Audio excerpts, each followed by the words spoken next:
And today we will present our paper entitled Petrodollar and the dominance of the United States in the global economy. First, I will introduce myself. My name is Normative and my name is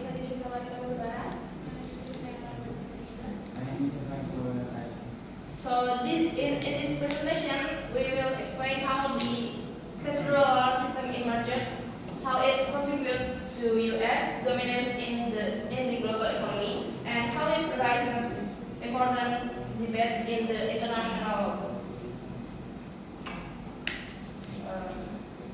The novelty of our research lies in combining hegemony theory with international law analysis. Most studies focus only on the economic dimension of the petrodollar system. However, our research also examines its impact on state sovereignty and international legal principles. Furthermore, we explore how the de-dollarization trends challenge the foundation of the petrodollar system. The main question of our research is, how does the petrodollar system strengthen U.S. dominance, and what legal conflict does it create within international law? To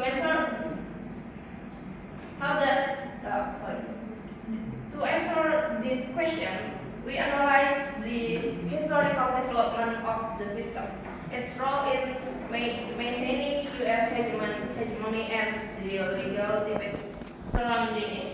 Now, I would like to hand over the presentation to the second presenter.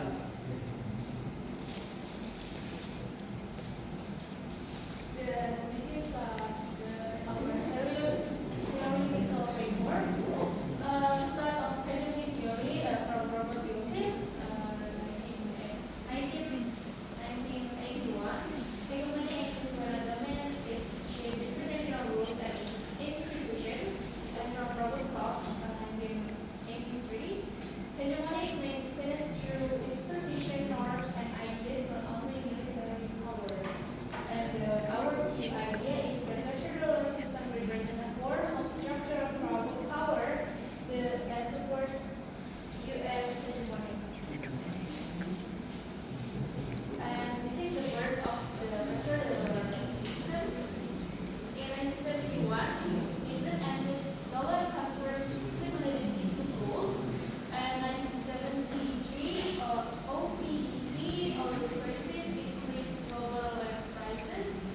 1974, U.S. and Saudi Arabia agreement established, and oil exports were priced exclusively in U.S. dollars.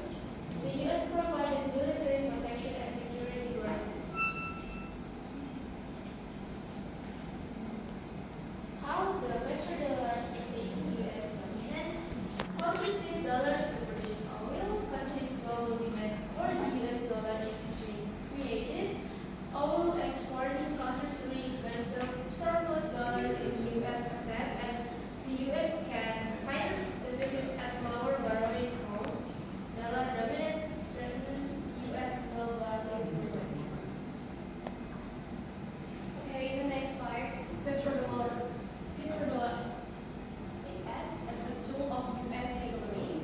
First one is economic power, continuous demand for U.S. dollar, strong position in global finance, and second is political power, influence over international financial institutions, and the third is geopolitical power, its ability to impose financial sanctions, and the second is control through SWIFT and dollar clearing system, and is according to Gilpin 1981, economic dominance allows the hegemonic state to shape the international order. And in the next part is the rise of the dollarization. BRICS promotes local currency transactions